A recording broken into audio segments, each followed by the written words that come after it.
and just short information about my founding of this project, which was connected with my scholarship from the Brzezie Lanskoroński Foundation and the International Teaching and Research Internship Program for PhD students at the University of Warsaw.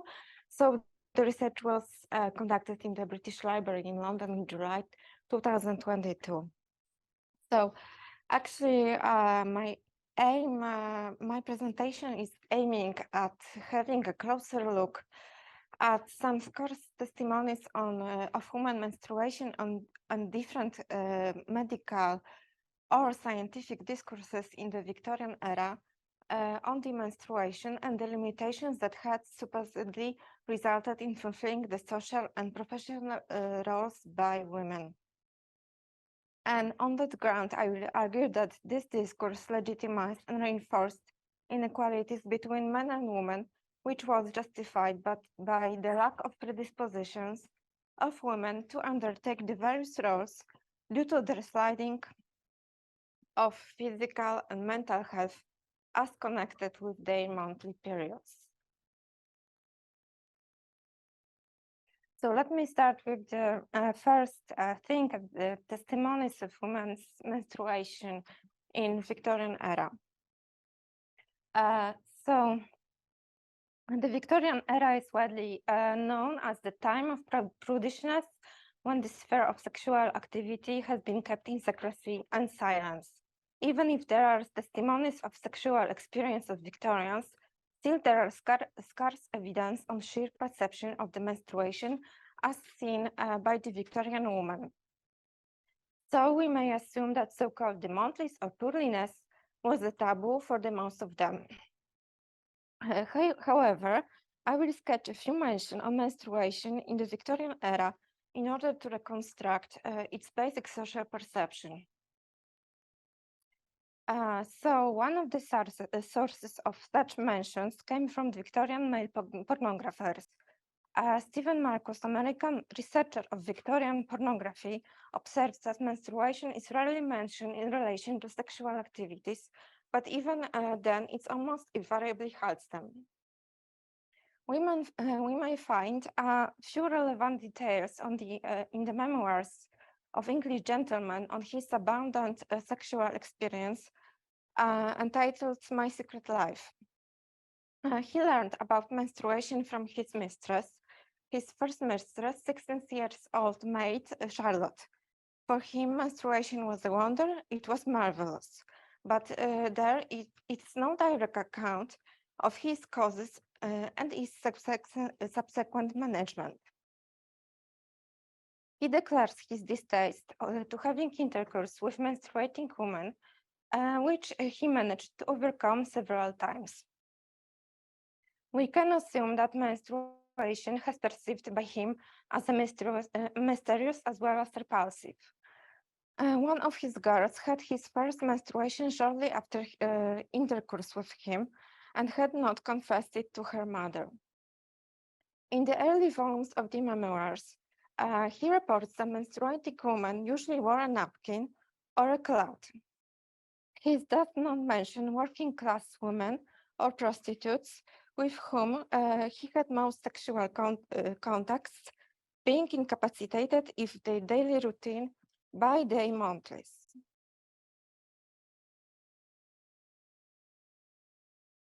In some American works, there are some descriptions of the hygiene of menstruation in Victorian era, such as use of menstruation napkin made of bird's-eye and slightly smaller than baby diaper, rinsed in the water closet and put to soak in copper wash tubes. In 1882, in her manual, Eve's Daughter, Marion Harland recommends for girls in their menstrual cramps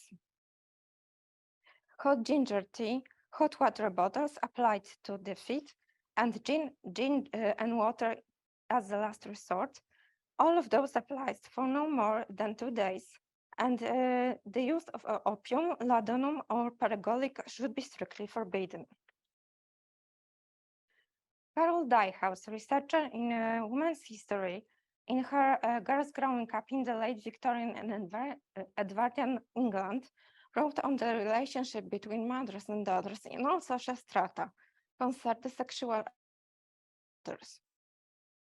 She tries to avoid the generalization, but few oral historians or others who have talked with women born early in the 20th century to uncover stories of girls kept by her mothers in astounding ignorance about their sexuality, and even on the existence of the menstrual cycle, would condemn their daughters to frightening experience of puberty.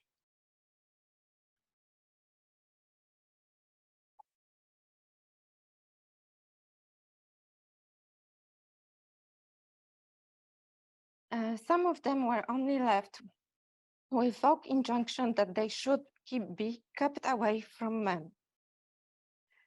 A mother's own embarrassment over the subject of menstruation would likely make the other feel ashamed, unclean. Naomi Mitchell's Nan Haldane, who brought up in prosperous, intellectual, upper middle class family in Oxford at the beginning of 20th century, describes her experience as follows. I was 12, still at Dragon School, unsuspecting, and it had a complete surprise because I had not taken my mother's carefully veiled on no doubt physiologic inaccurate information. The process was not at all well known at that time, and there were many superstitions about it and little medical help.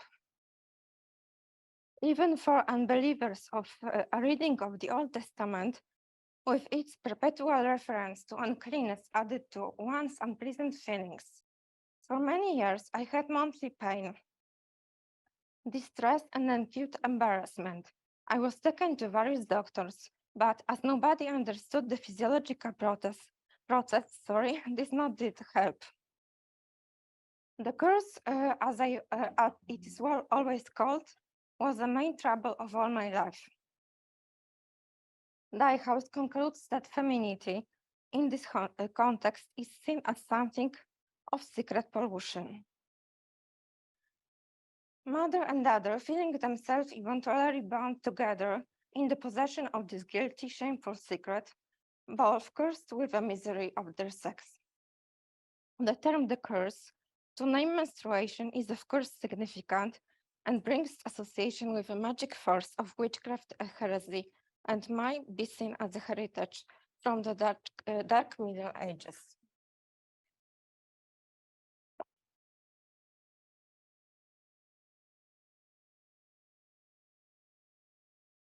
So right now I would like to move to short overview to scientific and medical discourses on menstruation. And I would like to start with saying that at the beginning of the 19th century in Europe, the body was the source of the understanding of the gender differences. Medical and scientific findings were beginning to supersede previously commonly accepted metaphysical style of thinking on that matter. According to medical style of thinking, sex was separated from the gender. By the times of the Enlightenment, feminine reproductive organs have been perceived as imperfect version of male reproductive organs. Anatomical findings in the Enlightenment challenged those views. According to the new paradigm, body of men and women were different and had ascribed different functions. From then on, physiological and sexual differences were used to legitimize the essential roles and characters of men and women. The body of woman determined her identity and destination. The biology was a destiny, and her destiny was being able to reproduce. Therefore, scientific and medical revolution did not break stereotypes.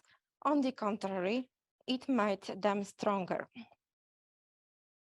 On the second half of the 19th century, the belief in medicine and science that the reproductive system is the key to understanding human physiological and mental peculiarities was widespread. Woman was seen as a slave to her own body, its monthly cycle, its reproductive functions, its secretions. That made her invalid.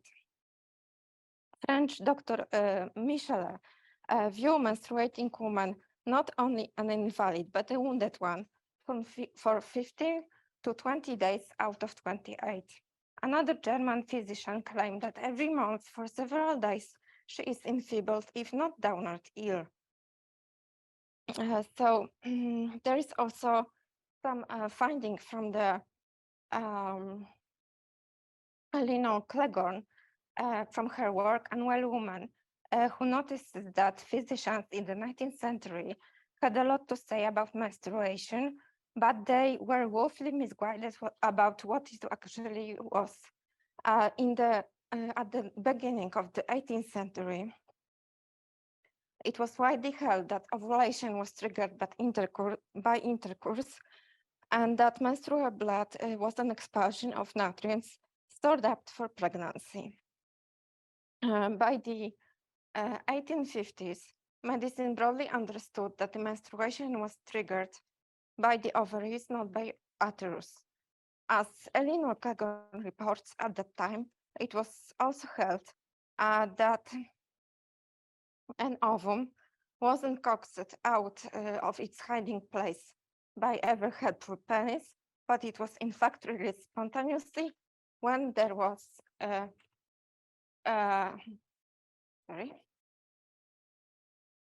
when there was a man around or not. Although gynecologists had not elaborated the concept in very detailed words, way, a so-called ovular theory of menstruation became popular from then on. Instead of uterus, the ovaries become a new epicenter of human fertile sexual energies and impulses. So the Elaine and English Showalter in the essay Victorian Woman and Menstruation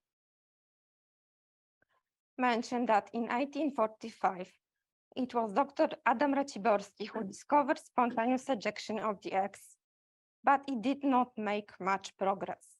George R. Drysdale, an active campaigner for birth control and social reform, was more progressive. In his Elements of Social Science, published in 1954, with many further additions, in the edition published in 1896, explained. Menstruation in women corresponds exactly with the period in heat in female animals and differs only in an essential particular, that is woman, that there is external sanguineous discharge.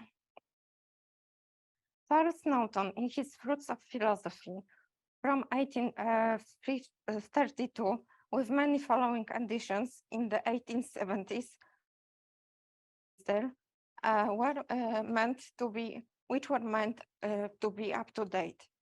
So the Knowton claims that during its continuance, the woman is said to be unwell, out of order. Various unpleasant feelings are liable to attend it, but when it is attended to severe pain, it is not infrequently, it becomes a disease, and the woman is not likely to conceive until it be cured. During the existence of the terms of monthlies, ingestible food, dancing in warm rooms, sudden exposure to cold or wet, and mental agitation should be avoided as much as possible. So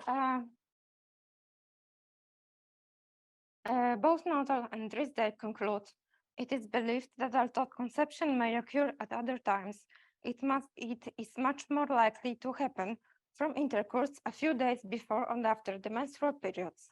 An opinion is referred to other authorities. In the Victorian era, scientific theories were being influenced by the prevailing belief on woman inferiority, so that even Norton and Drysdale were relatively progressive. Still, they were governed by prejudice rather than scientific truth. In 1869, an ardent anti-feminist James MacGregor Allan used the same exaggerate arguments while addressing the Anthropological Society of London. So we have here the quote. So although the duration of menstrual period differs greatly according to race, temperament, and health, it will be within the mark to state that women are unwell from this cause on the average 2 days in the month, or say 1 month in the year. At such times, women are unfit for any great mental and physical labor. They suffer under languor and depression, which disqualify them for thought and action, and render it extremely doubtful how far they can be considered responsible beings while the crisis lasts. Much of the inconsistent conduct of women, their petulance, caprice, and irritability may be traced directly to this cause. It is not improbable for instances of feminine cruelty,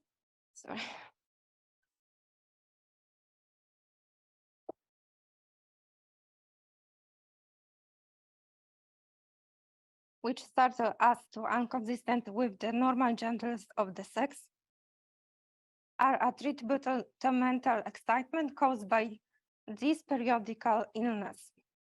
Michelle defines woman as an invalid, such she emphatically is, as compared with men.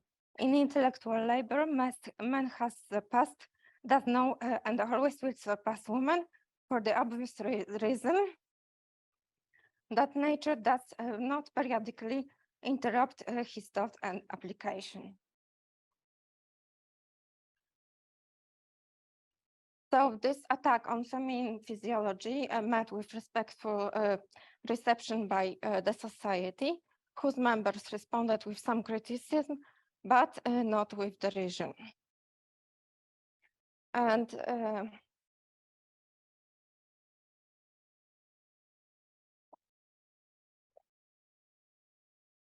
sorry for this, I'm just a little bit nervous, as this is a long day today.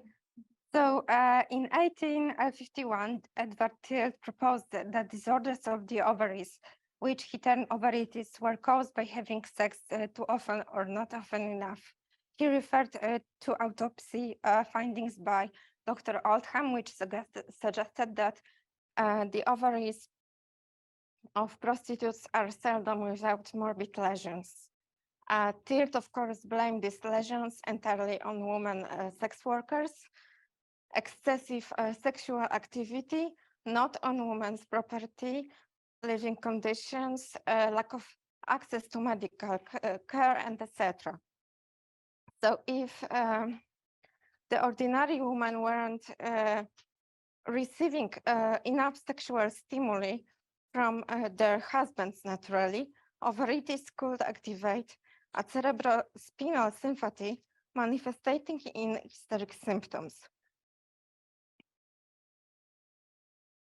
Cause of ovarian irritation included also childhood illnesses, horseback riding, and taking train journeys while menstruating. Most vulnerable and were girls with long eyelashes. So it's really shocking. And women could overexcite by looking at books and pictures, having conversations, listening to music, and enjoying social life.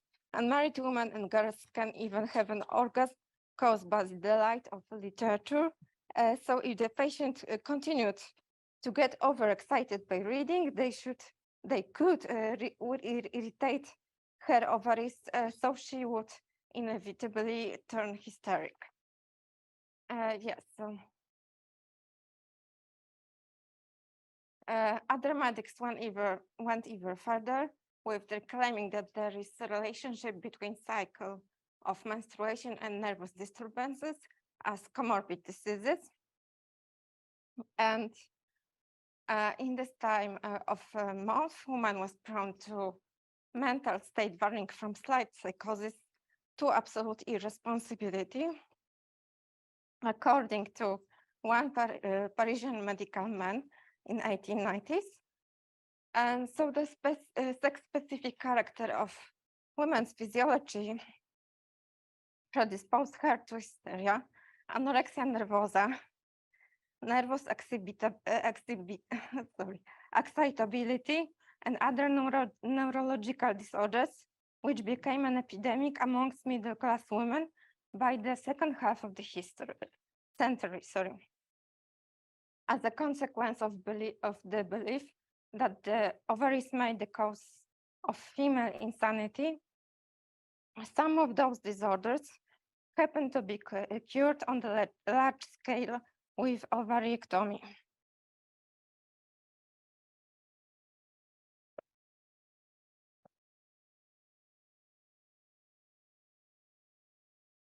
So the last part will be just to show the consequences of the discourse on menstruation, on limiting and access to higher education and professions to Victorian women. I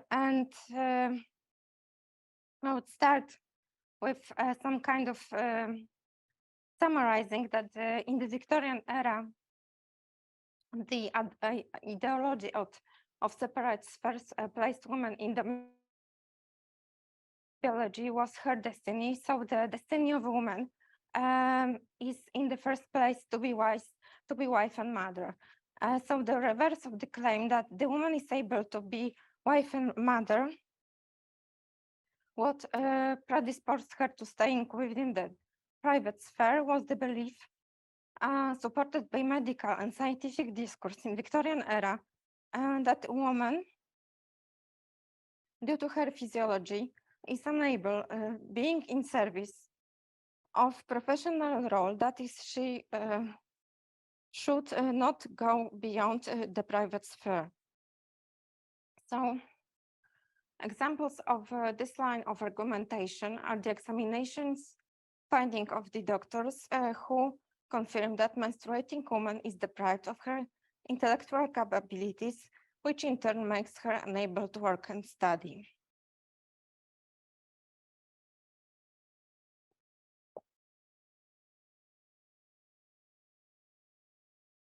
How many time you have? You should wrap it up soon. Okay. Time for questions. Okay, so I will a little bit make it shorter. So to say that in the half of 19th century, women wish to study, and it wish gain on popularity. So from the 1860s onwards, doctors started to declare that women can't actually go into higher education because they will have a problem with conceive and bear a child. And there were discussions about this. And okay, so I will just give you the information about this Honey-Mount slide. So we just see this part here, and it was he just published the article "Sex in Mind and Education" when he mentioned that just women shouldn't study because it will be not good for them and for their I mean that they just will be not they can't be like men, and they just cannot be unfit for hard work because of their menstruation. And it was wide discussion about this, and it was refusal of this point of view by Elizabeth Garrett Anderson, who was an English medical doctor, and she also was a married woman with children. So she said that monthly is inappropriate just to mentioning that issue at all, and that doctors exaggerate the scope of incapacitation of women, since working class women did not remain in bed when they're menstruating, and they just continue their hard work. So I would like to conclude right now that I believe discourse on menstruation might serve as a tool which could help to understand the style of thinking about the social roles which were supposedly gone beyond the scope of predisposition of women. And in other words, the discourse might serve as a gauge of justification of lack of women's special qualities that were necessary for fulfilling roles, but at the same time, the denied access to such roles were reinforced. Okay, so one more thing.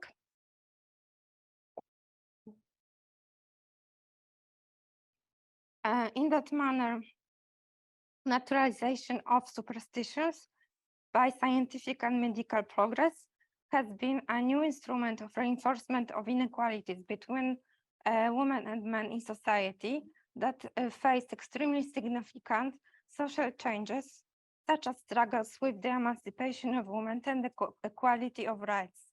Discourse on menstruation may thus exemplify the way this reinforcement of superstition happened, and now how it juxtaposed the changes in Victorian society. And okay, this is references, and thank you for your attention.